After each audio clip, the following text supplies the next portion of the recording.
आप देख रहे हैं प्रश्न पत्र लिखा हुआ है परीक्षा में पूछे गए प्रश्न जो पिछले वर्षों में प्रश्न पूछे गए हैं उस प्रश्न का मैं इस प्रारूप को दिखाता हूं ताकि प्रश्न का पैटर्न आपको समझ में आ सके और आप इन्हें जान सके कि एग्ज़ाम में किस तरह से और कैसे प्रश्न पूछा जाता है। तो यह है बीए पार्ट 1 इंग्लिश सब्सिडियरी और जो जनरल हैं उनके बारे में। तो जैसा कि मैंने आपको कहा कि जो प्रश्न है यहाँ आप देख सकते हैं, यह पहला प्रश्न पूछा गया है द सैरन सॉन्ग से, अर्थात कविता से, और इससे 30 मार्क्स के प्रश्न पूछे जाते हैं। वो किस तरह से मैं बारी बारी से दिखा रहा हूँ। तो क्वेश्चन नंबर 1 पर है right a critical appreciation of any one of the following. Right अर्थात लिखें ए क्रिटिकल एप्रिसिएशन, क्रिटिकल अर्थात गुण दोष संबंधी, एप्रिसिएशन मूल्यांकन, ऑफ एनी किसी एक का, एक पर, वन ऑफ द फॉलोइंग जो नीचे निम्नलिखित में से है। अर्थात निम्नलिखित पोएम जो यहाँ दिए हुए हैं यह कहा जा रहा है कि इनमें से किसी एक का मूल्यांकन करें और मूल्यांकन इस तरह से हो ताकि उसके जो क्रिटिकल हैं गुण दोष संबंधी स्पष्टीकरण हो और इसे लिखने पर इसके अंदर उसके सारांश भी आ जाते हैं। तो यह पहला पोएम है the marriage of true minds, stopping by woods on a snow evening और death. The marriage of true minds, दो सच्चे हृदय मन आत्मा का मिलन, ये पहली कविता है, पूछा गया है। Stopping by woods on a snow evening, stopping रुकना, बाय वुड्स जंगल के समीप, ऑन ए स्नो इवनिंग एक बर्फीले शाम को, अर्थात एक बर्फीले शाम को जंगल के समीप रुकना, ये दूसरी कविता पूछा गया है।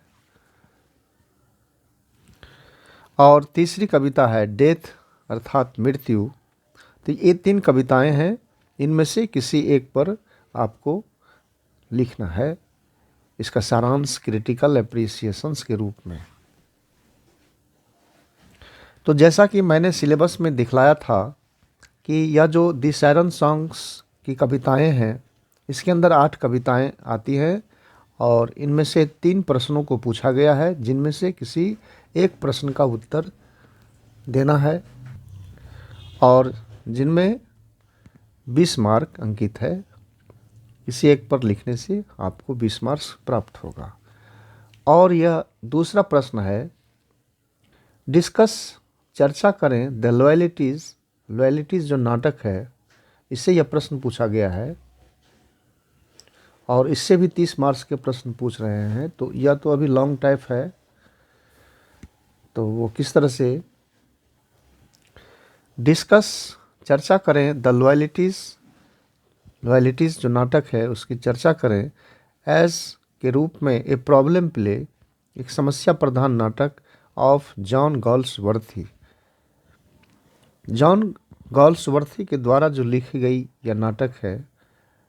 तो किस तरह से यह समस्या प्रधान नाटक है इस पर आप लिखें, डिस्कस करें, मेंशन करें।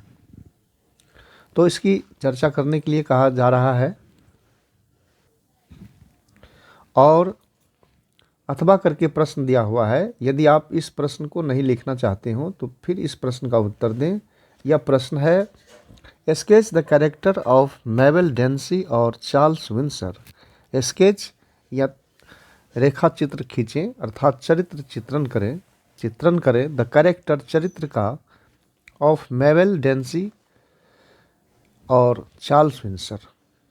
ये नाटक के अंदर के जो पात्र हैं, जो चरित्र हैं, तो इस कैरेक्टर के बारे में कहा जा रहा है कि इसके बारे में आप लिखें, इसका चरित्र चित्रण करें।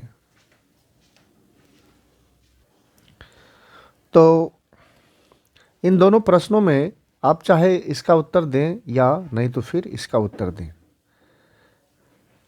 और इस तरह से इस प्रश्न पे 20 मार्क 20 अंक निर्धारित हैं। अब आगे का प्रश्न मैं दिखाता हूँ। प्रश्न संख्या 3 है, explain with reference to context.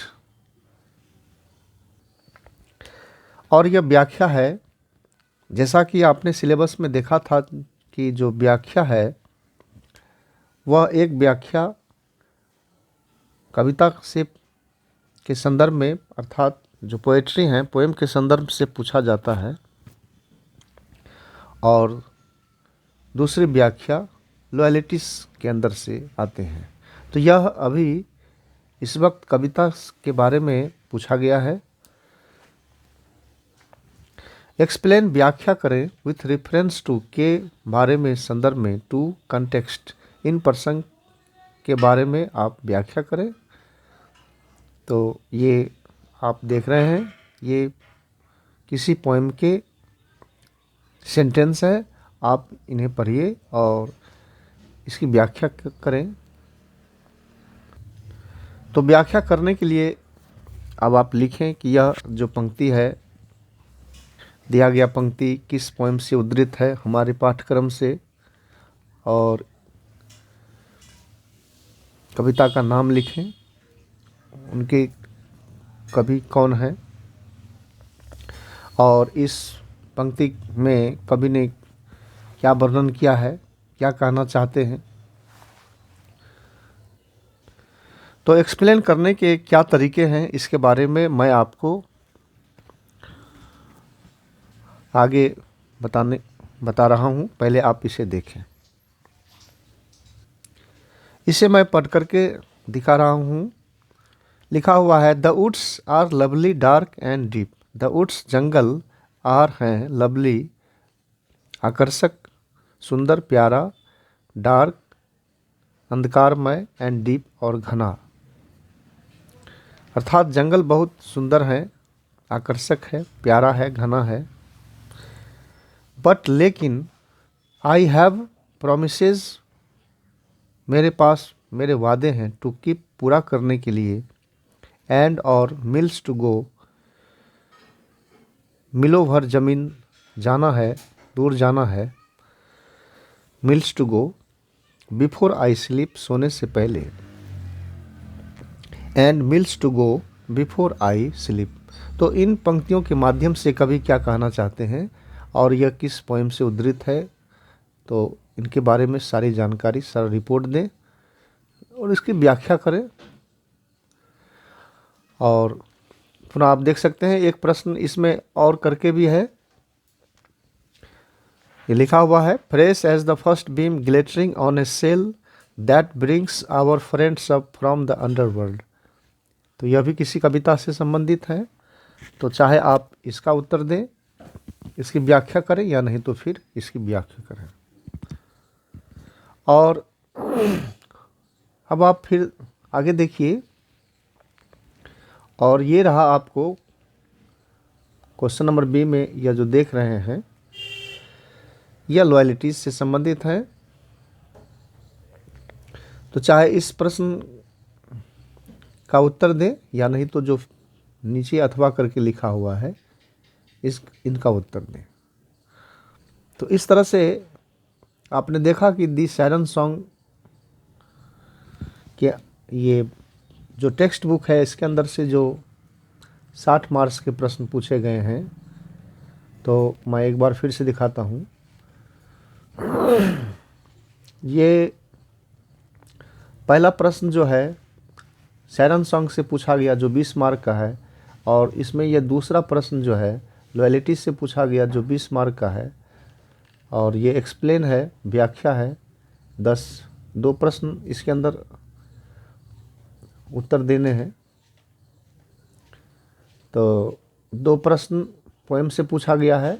ए में आप देख सकते हैं अथवा करके 2 प्रश्न है, तो इनमें से किसी एक का उत्तर दें। और बी में ये लॉयल्टी से संबंधित है, इसमें भी और करके अथवा करके है, तो इन दोनों में से किसी एक का उत्तर दें। तो किसी एक का उत्तर देंगे तो आपको 10 अंक मिलेगा। तो इस तरह से 20 अंक इधर हो जाते हैं। अब मैं आपको ग्रामर की तरफ ले चलता हूँ। उसमें आप देखें कि जो व्याकरण 40 मार्क्स का प्रश्न पूछा जा रहा है वो किस तरह से। तो ये 40 अंक के अंक व्याकरण के अंदर से आ रहे हैं। तो प्रश्नों का ये प्रारूप है, आप इन्हें देखिए, इससे कोर्स समझ में आएगा और परीक्षा किस तरह से होती है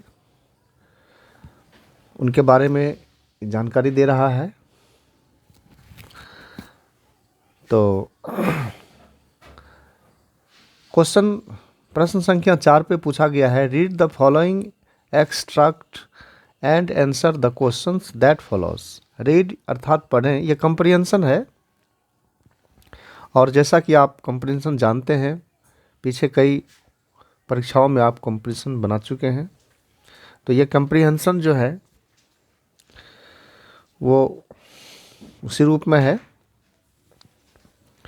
रीड पढ़ें द फॉलोइंग एक्सट्रैक्ट निम्नलिखित सार संक्षेप को and answer the questions that follows, और निम्नलिखित उन प्रश्नों का उत्तर दें जो नीचे दिखाया गया हुआ है। तो ये रहा आपका कंप्रीहेंशन का ये दिया गया एक पैसेज है, आप इन्हें देख सकते हैं। तो इस तरह से यह शुरू हो रहा है, happiness after all is an inner state of mind, it is little dependent on outside environment. तो कहने का मतलब है कि आप यहाँ से लेकर के इसको, यहाँ से लेकर के और फिर यहाँ लास्ट करता है, यहाँ तक पढ़ें, इसको समझे जाने, और फिर जो नीचे प्रश्न इसमें पूछे गए हैं, 4 प्रश्न पूछे गए हैं, तो इन चारों प्रश्नों का आप उत्तर दें। तो अब सवाल है कि कंप्रीहेंशन का किस तरह से हम उत्तर दे सकेंगे। तो कंप्रीहेंशन का उत्तर देने के लिए बहुत सारे जानकारी की ज़रूरत है। तो किन किन कारकों का होना ज़रूरी है और हम कंप्रीहेंशन बना लेने में किस तरह से सफल होंगे, इस पर मैं अलग से आपको वीडियो दूंगा। आप उनमें वहां जाकर सारी बातों को देखेंगे। फिलहाल मैं प्रश्न को आगे बढ़ा रहा हूं, क्योंकि मेरा आशय अभी प्रश्न के प्रारूप को समझाना है, ताकि आप प्रश्न देख सकें कि परीक्षाओं में किस तरह से प्रश्न पूछा जाता है। तो अब आपने देखा, ऊपर देखा कंप्रीहेंशन का सवाल 4 नंबर पे। अब आप देखिए ये 5 नंबर पे यह जो पूछा गया है, यह पैराग्राफ है। तो जैसा कि मैंने कहा था कि जो पैराग्राफ है, जो टिप्पणी है, तो उससे ये आप देखिए कि 4 प्रश्न पूछे गए हैं, 1 2 3 4 ABCD के रूप में, और इन 4 पैराग्राफ में आपको किसी एक का उत्तर देना है, और जिस पर आपको 10 अंक निर्धारित है।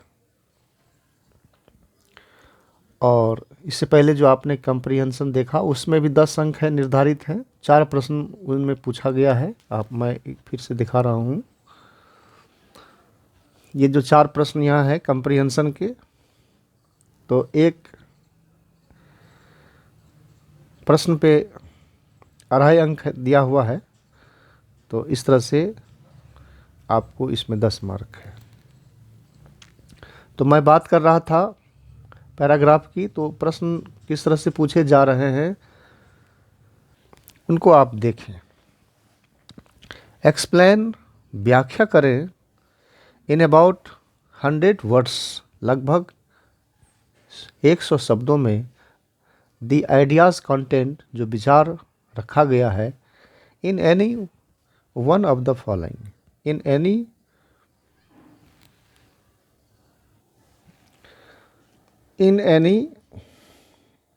वन ऑफ द फॉलोइंग, तो निम्नलिखित में से किसी एक पर एक का। माइट इज राइट, जिसकी लाठी उसकी भैंस। Where there is will there is a way, जहाँ चाह वहाँ राह। A little learning is a dangerous thing. नीम हकीम खतरे जान। अधूरी जानकारी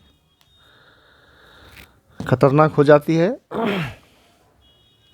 उसी के बारे में दिया हुआ है। ए लिटिल लर्निंग, जो संक्षिप्त जानकारी है थोड़ी बहुत, इज ए डेंजरस थिंग, ये पैराग्राफ है। नीम हकीम खतरे जान। और डी पर है, a friend in need is a friend in deed. A friend, एक मित्र, इन नीड, जो ज़रूरत में काम आए, is a friend in deed, वही फ्रेंड सच्चा होता है। अर्थात ज़रूरत पर जो साथ दे वही मित्र सच्चा मित्र होता है। A friend in need is a friend in deed. तो इस तरह से ये पैराग्राफ हैं जो 4 पूछे गए हैं। आपको किसी एक पर अपने विचार को रखना है 100 शब्दों में। तो अब मैं प्रश्न संख्या 6 को दिखा रहा हूँ। तो प्रश्न संख्या 6 में क्या है लिखा हुआ, पहले मैं प्रश्न को पढ़ता हूँ, उसके बाद इसकी चर्चा करेंगे। यूज़, उपयोग करें। तो प्रश्न संख्या 6 आप देख सकते हैं। यूज़, उपयोग करें, the following pairs of words in sentence to make the meaningful clear. तो यहाँ शब्दों का जो है पेयर्स ऑफ वर्ड्स है, शब्दों का जोड़ा दिया हुआ है, जो 2 शब्द एक जैसा ही उच्चारण के हिसाब से दिखाई पड़ रहा है। जैसे आप देखिए, यह भी गैस है और थोड़ा इसमें अंतर है, यह गैस है, गैस है, गैस और गैस दोनों पीसी है। यह एयर है, यह हेयर है, ये दोनों बियर ही है। शिप, शिप, तो ये मिलते जुलते शब्द हैं, पेयर्स ऑफ वर्ड्स हैं। तो परंतु इन दोनों शब्दों के अलग अलग अर्थ हैं। तो यह कहा जा रहा है कि use the following pairs of words, इन शब्दों का आप इस तरह से यूज़ करें इन सेंटेंस, इससे वाक्य बनाएं, इस पर वाक्य बनाएं, to make the meaningful clear, ताकि इसका अर्थ जो है वो स्पष्ट हो सके और उसका सेंस स्पष्ट करे। To make the meaningful clear, अर्थात कहने का ये मतलब हुआ कि 2 शब्द समान दिखाई पड़ने वाले दिए गए हैं आप, परंतु दोनों के अलग अलग अर्थ हैं। आप इन दोनों पर वाक्य बनाएं, सेंटेंस बनाएं, ताकि दोनों का मीनिंग स्पष्ट हो सके, क्लियर हो सके।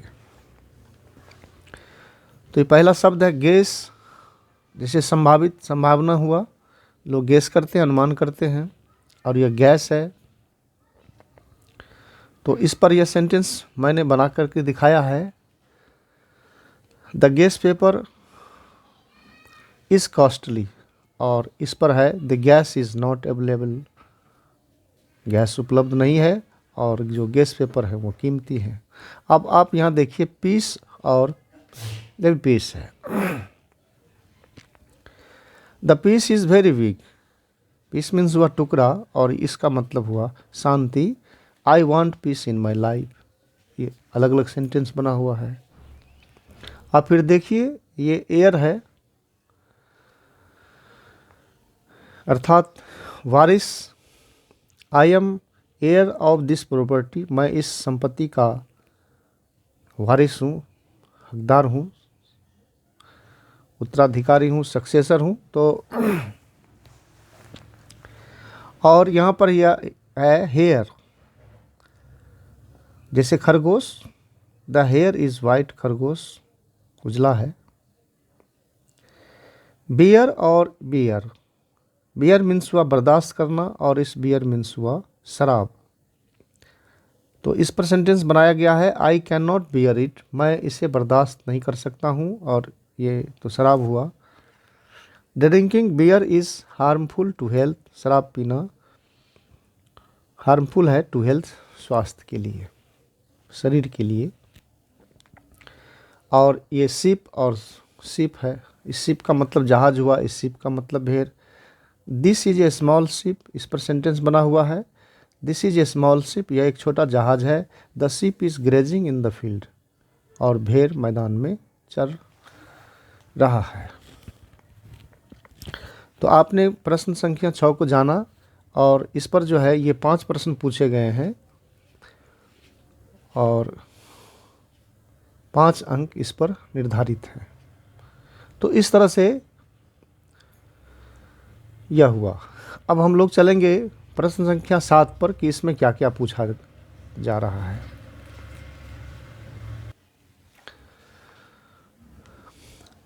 करेक्ट द फॉलोइंग सेंटेंसेस, यहाँ पर 1 से लेकर के 5 सेंटेंस दिए गए हैं, और उस पर कहा जा रहा है कि आप इसे करेक्ट कीजिए, सही कीजिए। देखिए कॉमन एरर है हुआ यह, साधारण गलती को ढूंढिए और पता लगाइए सेंटेंस किस तरह से सही होगा। सही है तो छोड़ दीजिए, रॉन्ग है तो उसको करेक्ट कीजिए, फॉल्स जो इनकरेक्ट है तो पहला सेंटेंस यह है, पूछा गया है ही आई, ये नंबर पे आप देख सकते हैं, आई ही एंड यू आर फ्रेंड्स। तो मैंने इधर इसका उत्तर दे दिया है, आप उत्तर को देखिए। यह सेंटेंस गलत है क्योंकि यहाँ तीनों पर्सन आया है, फर्स्ट पर्सन, थर्ड पर्सन और सेकंड पर्सन। तो नियम कहती है कि किसी वाक्य में यदि तीनों पर्सन आ रहे हों तो पहले सेकंड पर्सन आएंगे, तब थर्ड पर्सन और तब फर्स्ट पर्सन। तो पहले सेकंड पर्सन रखेंगे, सेकंड पर्सन यू है तो पहले यू लेंगे, तब थर्ड पर्सन ही, तब फर्स्ट पर्सन आई, अर्थात यू इसका करेक्ट होगा, ये तो भी इनकरेक्ट है। You he and I R friends, तो इस तरह से यह सही होगा। अब प्रश्न संख्या 2 में आप देख सकते हैं लिखा हुआ है he is junior than me. कहने का यह सेंस है कि वह मुझसे जूनियर है, छोटा है। अब आप इसमें यह भी जानिए, एडजेक्टिव से संबंधित है, ये डिग्री से संबंधित है। तो जैसा कि आप जानते हैं कि डिग्री का जन्म एडजेक्टिव एडवर्ब से ही होता है, और यहाँ छोटा शब्द के लिए जूनियर आया है। छोटा शब्द के लिए एक और शब्द होता है यंगर। तो यंगर और जूनियर में यह अंतर है कि जब व्यक्ति उम्र से छोटा होते हैं तो यंगर का प्रयोग किया जाता है, और जब व्यक्ति योग्यता से छोटे होते हैं तो जूनियर का प्रयोग होता है। जैसे अगर हम यूँ कहें कि राम इज़ यंगर देन मी, राम मुझसे छोटा है, अर्थात आप इसे ऐसे समझिए जैसे एक वाक्य है राम मुझसे छोटा है। इसका अनुवाद हम 2 तरह से कर सकेंगे, Ram is younger than me, और या नहीं तो Ram is junior to me. जब हम कहेंगे यंगर देन मी तो इसका मतलब यह हुआ कि राम मुझसे उम्र में छोटा है, और जब कहेंगे Ram is junior to me तो इसका मतलब यह हुआ कि राम मुझसे योग्यता में, पढ़ाई लिखाई में से छोटा है। तो यहाँ ये जूनियर शब्द का प्रयोग किया गया है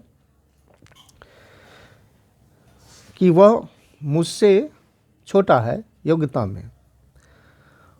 और जूनियर के बाद हमेशा देन का प्रयोग नहीं होकर के टू का प्रयोग होता है। और जहाँ तक जूनियर शब्द की बात है तो यह जूनियर्स कुछ ऐसे शब्द हैं, यहाँ तो सारे शब्दों को लिखना जगह तो थोड़ा सा ही है, इसलिए संभव नहीं है। मैं इन सबों के बारे में आपको एडजेक्टिव डिग्री के बारे में पढ़ाई दूंगा। यह छोटे से रूप में दिया हूँ ताकि आप पकड़ सकें इस बात को। लिखा हुआ है जूनियर, सीनियर, तो ये सब लैटिन कंपैरेटिव डिग्री के शब्द हैं और इन शब्दों को इनका पॉजिटिव डिग्री तथा सुपरलेटिव डिग्री नहीं होता है और इसके बाद टू का प्रयोग होता है। तो यह जो प्रश्न था ही इज़ जूनियर देन मी, तो इसमें यह देन गलत है और इसका सही रूप हुआ he is junior to me. अब हम लोग क्वेश्चन संख्या ये सी देखेंगे। लिखा हुआ है what is the time in your watch. पूछने का यह सेंस है कि तुम्हारे घड़ी में कितना बजे हैं। तो यहाँ इन का प्रयोग किया गया है, इन योर वॉच, तुम्हारे घड़ी में। तो यहाँ इन का प्रयोग नहीं करके बाय का प्रयोग करेंगे। आंसर हो जाएगा what is the time by your watch, क्योंकि समय बताने के क्रम में के लिए वॉच के साथ बाय का प्रयोग किया जाता है। तो यहाँ इन गलत है और इसके स्थान पर बाय देंगे तो यह सेंटेंस करेक्ट हो जाएगा। अब आप आगे देखिए प्रश्न को। लिखा हुआ है neither of the boys are present. अब ये सही है या गलत है, तो पहले मैं आंसर ही बता देता हूँ। नाइदर ऑफ द बॉयज़ के बाद जो वर्ब आया है यहाँ आर नहीं होकर के इज वर्ब आएगा, तब यह सेंटेंस सही होगा। क्यों?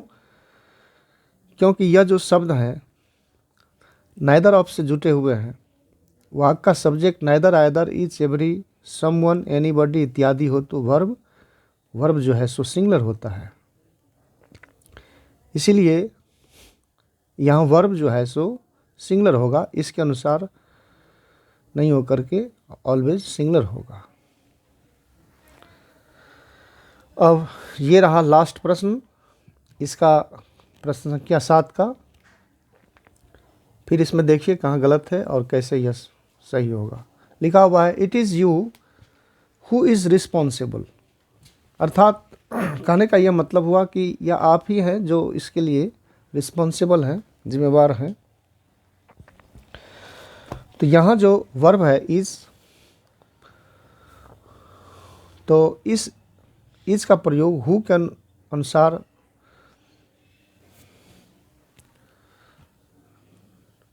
नहीं हो करके जो सब्जेक्ट के अनुसार होगा।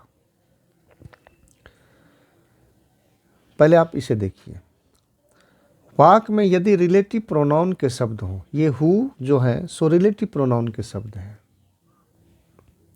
शब्द हों तो वर्ब अपने सब्जेक्ट के अनुसार होता है। तो यहाँ यदि रिलेटिव प्रोनाउन है तो यहाँ जो वर्ब आएगा वह अपने सब्जेक्ट के अनुसार होगा। तो यू सब्जेक्ट, अगर सब्जेक्ट यू है तो यू के साथ आर लगेगा, तो करेक्ट आंसर हो जाएगा it is you who are responsible. यहाँ आर का प्रयोग हो जाएगा। तो अभी इस वक्त रिलेटिव प्रोनाउन के रूप में हु मौजूद है, परंतु रिलेटिव प्रोनाउन और भी कई हैं। हु है, विच है, दैट है। मैं यहाँ उदाहरण दिया हूँ तो इससे यह स्पष्ट हो जाएगा। यहाँ 2 सेंटेंस हैं, the girl who is playing is my sister और the girls who are playing are wise. अब आप यहाँ देखिए कि दोनों वाक्य में हु आया है, यहाँ भी हु है और यहाँ भी हु है। लेकिन यह जो हु है इसका सब्जेक्ट गर्ल है, सिंगुलर है, इसलिए वर्ब सिंगुलर आया है।